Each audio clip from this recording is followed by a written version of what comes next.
யாத்திராகமம் அதிகாரம் 31 வசனம் 1.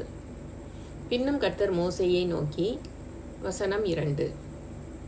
நான் யூதாவின் கோத்திரத்தில் ஊருடைய மகனான ஊரியின் குமாரன் பெசலெயேலை பெயர் சொல்லி அழைத்து, வசனம் 3.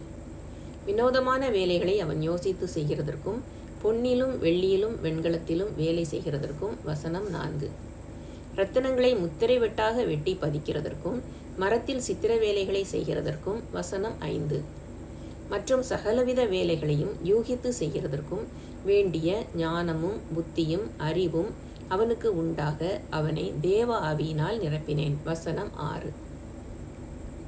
மேலும் தான் கோத்திரத்தில் உள்ள அகிசாமாகின் குமாரனாகிய அகோலியாபையும் அவனோடே துணையாக கூட்டினதுமன்றி ஞான இருதயமுள்ள யாவருடைய இருதயத்திலும் ஞானத்தை அருளினேன். நான் உனக்கு கட்டளையிட்ட யாவையும் அவர்கள் செய்வார்கள், வசனம் 7.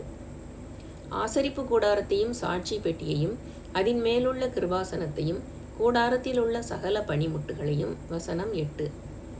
மேஜையையும் அதன் பனிமுட்டுகளையும் சுத்தமான குத்து விளக்கையும் அதன் சகல கருவிகளையும் தூப பீடத்தையும், வசனம் 9. தகன பலிபீடத்தையும் அதன் சகல பனிமுட்டுகளையும் தொட்டியையும் அதன் பாதத்தையும், வசனம் 10.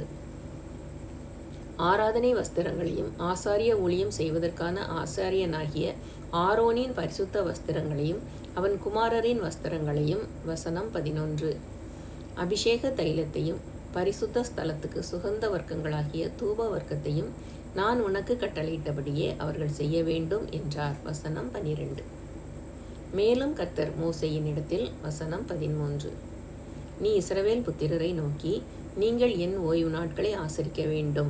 உங்களை பரிசுத்தப்படுத்துகிற கர்த்தர் நான் என்பதை நீங்கள் அறியும்படி இது உங்கள் தலைமுறை தோறும் எனக்கும் உங்களுக்கும் அடையாளமாய் இருக்கும், வசனம் 14.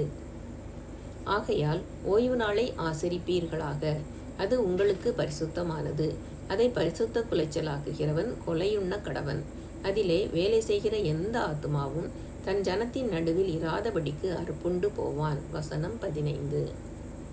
6 நாளும் வேலை செய்யலாம், 7ஆம் நாளோ வேலை ஒளிந்திருக்கும் ஓய்வு நாள். அது கர்த்தருக்கு பரிசுத்தமானது. ஓய்வு நாளில் வேலை செய்கிறவன் எவனும் கொலை செய்யப்பட வேண்டும், வசனம் 16.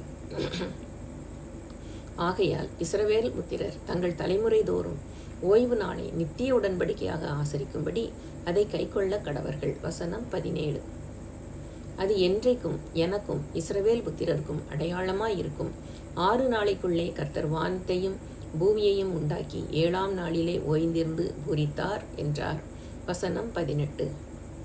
சீனாய் மலையில் அவர் மோசேயோடே பேசி முடிந்த பின் தேவனுடைய விரலினால் எழுதப்பட்ட கற்பலகைகளாகிய சாட்சியின் 2 பலகைகளை அவன் இடத்தில் கொடுத்தார்.